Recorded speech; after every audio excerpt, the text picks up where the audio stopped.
Hello fellow hunters, this is Jared the Lantern, and today is October 31st. Happy Halloween, the best day of the year. Wanted to upload some sort of video for on Halloween. I didn't want to do the nighttime walkthrough of my haunt just yet, because I do have some people who are going to be coming tonight, and I don't want to ruin any surprises. But I'm going to go ahead and do a video that I've been wanting to do for quite some time, and it's not really a prop, but I'll be doing a review of the Webcaster Gun II. I picked this up at Scare LA Halloween convention back in August. Barely was able to use it just recently. So for this, I'm sure you guys know exactly what this is all about. What you get is the gun itself, and it basically just looks like, sorry about that, it basically just looks like a hot glue gun, and that's really all it is. The only difference is there's a little nozzle right there at the bottom, and that blows out air, so instead of the glue staying in one place, it actually gets blown wherever it is you are aiming the gun. So what you do is you plug it in like a normal glue gun. You put in what they call the Webcaster sticks. I'm not sure if these are just regular glue gun glue sticks. I'm sure there's something different about them, but I could be wrong. And then you get the hose to connect to either an air compressor, but this one also allows you to use it with a shop vac. Now, of course, the shop vac requires a blowing option. I know not all shop vacs have a blowing option, but the one I used did.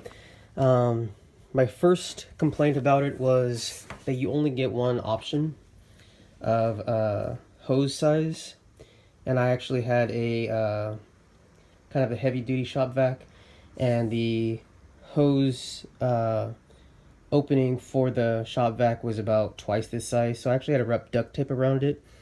So mine probably didn't function 100% according to the way it should, but I still was able to use it. I'm not going to do a demo with it, because I think you pretty much know what would happen. I'm going to just show you the results, which I actually do like. So if you can see here, all these strands are from the Webcaster gun. I did not use any of the cotton type of spider webs in my spider room. I did use, as you've seen before, the large like the lawn spider web they picked up at Michael's, but all the other spider webs in the room are from the Webcaster gun, and they look very, very realistic. I put them all over the spider, which I may later regret, because I'm not sure if they'll come off. They seem to come off pretty easily. And this, I did not use it for the first day of the haunt, but I did use it for the second day on Saturday. And all the webs that I used seem to have stayed in place. And everybody is walking right under these. And, we're talking about, 300 people coming through, and they pretty much all stayed in place. So I'm pretty happy with the results. You can see right here, sometimes the glue gets kind of, clumped together, so it doesn't look as realistic. But throughout the rest of the room here, I think it looked pretty good compared to typical cheap cotton spider webs that you buy. I'm very happy with the results. Like I said, they look very realistic. I put them pretty much everywhere. I thought for some reason that they would be black light reactive. They are not. I don't know, the color of the glue sticks kind of led me to believe they might be, but they're not. And yeah, pretty happy with it. Now, the only other complaint that I have with it is that you have to hold the gun pretty much level like this. You cannot go down, you can't go up. You kind of have to hold it to whatever height you want. You need to hold the gun completely level. So what happens is the glue will start collecting around the base of the nozzle and gets in the way of the blower mechanism, and then nothing starts to blow anymore. Also, they use up the glue sticks really fast. Just for this one room, I used about 10 sticks, which is kind of a lot to use, because it's not a whole lot. I actually would probably want to do more for tonight, just to freshen it up a bit.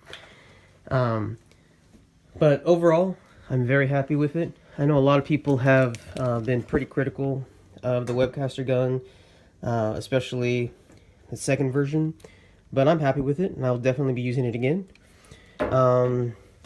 So, you know, the minor complaints that I have, I would say I'd give it a 7 out of 10. I wish that, another thing I forgot to mention is I wish the glue sticks would feed through the gun itself a little bit quicker and easier.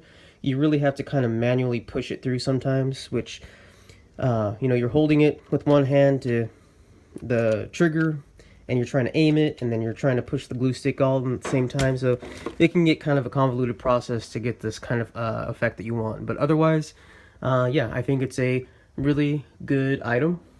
I highly recommend it. I'm not exactly sure how much they cost on the website, and I don't even know what the website is. If I find it, I'll put it in the description box. But, oh, there it is. It's right there. Webcastergun.com. And I got mine, like I said, at Scarlet, I think for 30 bucks. That included the glue sticks. And so, yeah, I'm happy with it. I like the results. And there's all my spider webs. So, yeah, they look very real. Believe it or not, those are not real cobwebs. Those are from the Webcaster gun. So, thank you guys so much for watching. If you like what you're seeing, please like, comment, and subscribe. And happy Halloween.